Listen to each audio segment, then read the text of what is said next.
يا سلام على حفلتنا أمروا ربي بارك فيها يا سلام يا سلام يا سلام لا كلام ودي فرحتها. Assalamualaikum warahmatullahi wabarakatuh. Bismillahirrahmanirrahim. Alhamdulillahi rabbil alamin. Allahumma salli wa sallim ala sayyidina Muhammadin wa ala alihi wa sahbihi ajma'in. Kembali lagi dalam pembelajaran pendidikan Pancasila dan Kewarganegaraan kelas 4 ULA Pondok Pesantren Salafiyah Darussalam, yang mana pada hari ini kita masih membahas bab 3 tentang pemerintahan kabupaten dan kota. Nah, kemarin kita sudah membahas tentang lembaga pemerintah kabupaten atau kota itu. Yang pertama ada bupati atau wali kota, yang mana sudah kalian tahu bupati atau wali kota ini adalah lembaga eksekutif sebagai pemimpin pemerintahan di wilayah kabupaten atau kota. Yang kedua, ada yang namanya Dewan Perwakilan Rakyat Daerah atau DPRD kabupaten atau kota sebagai lembaga legislatif ya.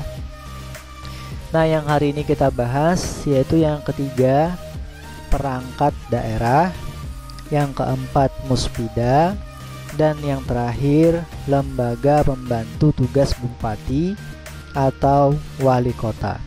Baik, kita mulai dari perangkat daerah. Nah, apa saja yang termasuk perangkat daerah? Nah, perangkat daerah kabupaten atau kota ini terdiri atas pertama sekretaris daerah atau yang disebut dengan sekda. Sekda ini tugasnya memimpin sekretariat daerah yang berada di bawahnya.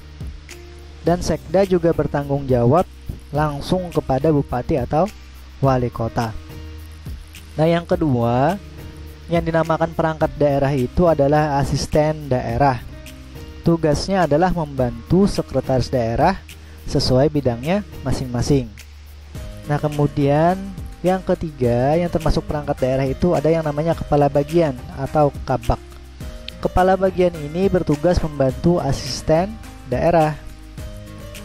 Nah, kemudian yang terakhir ada yang namanya kepala subbagian. Nah, kalau kepala subbagian ini tugasnya adalah membantu kepala bagian. Nah, inilah yang dinamakan dengan perangkat daerah. Baik, selanjutnya kita membahas tentang muspida. Apa yang dimaksud dengan muspida? Muspida itu adalah musyawarah pimpinan daerah.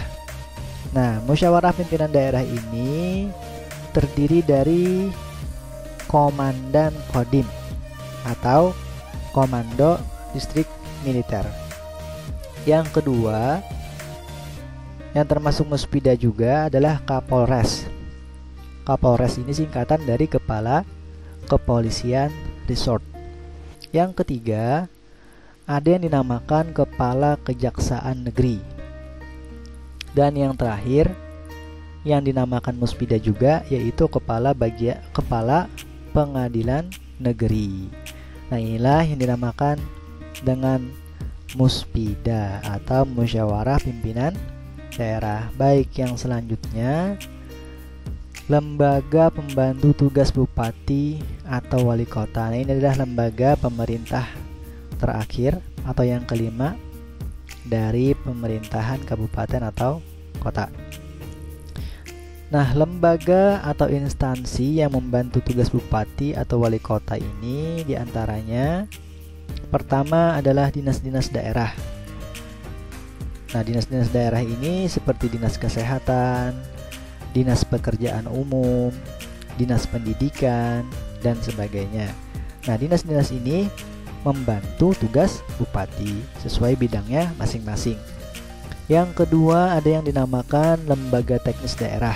Nah, ini seperti badan kepegawaian daerah atau yang disingkat dengan BKD ya.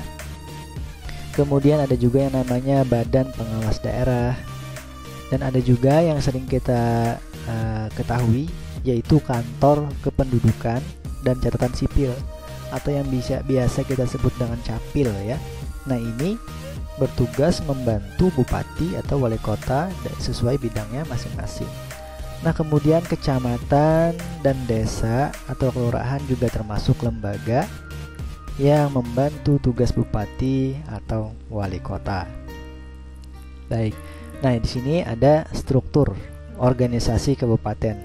Nah, coba kita lihat dari paling atas. Kalau di kabupaten itu yang paling tinggi ada bupati atau wali kota yang dibantu oleh DPRD ya.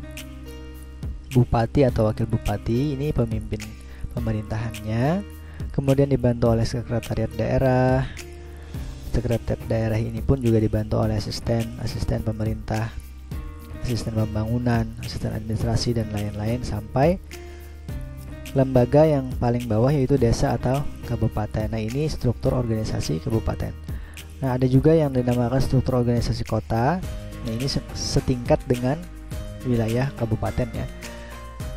Kalau di kota yang menjadi pemimpinnya adalah wali kota dan wakil wali kota. Sama seperti kabupaten, dibantu oleh DPRD, sekretariat daerah, asisten pemerintah, dinas-dinas, kantor, dan sampai yang paling bawah yaitu desa atau kabupaten. Nah, inilah struktur pemerintahan di kabupaten maupun kota. Sekarang silahkan kalian kerjakan tugas di buku kalian masing-masing. Pertama, apakah yang dimaksud dengan musbida? Yang kedua, lembaga apakah yang bertugas membantu sekretaris daerah sesuai bidangnya masing-masing? Dan yang terakhir yaitu soalnya, siapakah pejabat sekretaris daerah Kabupaten Banjar saat ini? Nah, silahkan kalian jawab tugas-tugas ini, dan silahkan kalian ulang-ulangi videonya sampai paham. Semoga ada manfaatnya. Wabillahi taufiq wal hidayah. Assalamualaikum warahmatullahi wabarakatuh. Ya salam ala